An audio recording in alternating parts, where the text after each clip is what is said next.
ఆవేశంలో ఆ తప్పు మాట అన్నందుకు ఆయన సారీ చెప్పిండు.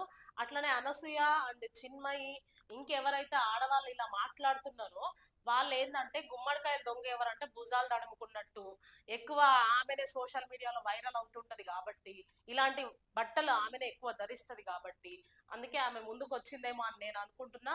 సో ఈ సందర్భంగా అనసూయ గారికైనా లేకపోతే చిన్మయికైనా ఇంకెవరికైనా నేను చెప్పాలనుకుంది ఏంటంటే ఈ తరమే ఇట్లుంటే నెక్స్ట్ భవిష్యత్తులో ఇంకెలా ఉంటారో మీరే ఆలోచించండి. మీరు అన్నారు కదా దిస్ ఈస్ పర్సనల్ అని.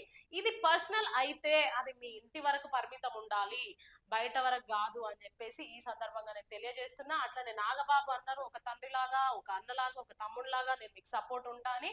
అట్లయితే ఫస్ట్ మీ ఇంట్లో నుండే కరెక్ట్ చేసుకుంటారండి నాగబాబు గారు. మీరు ఏమన్నారు, మీకు సపోర్ట్ ఉంటా అన్నారు కదా. నేనేం అడుగుతున్నా అంటే ఈ సందర్భంగా మిమ్మల్ని సినిమాలలో ఉన్నా లేకపోతే బయట ఉన్నా ఎక్కడున్నా కూడా సమాజానికి మీరు ఏం మెసేజ్ ఇస్తున్నారు?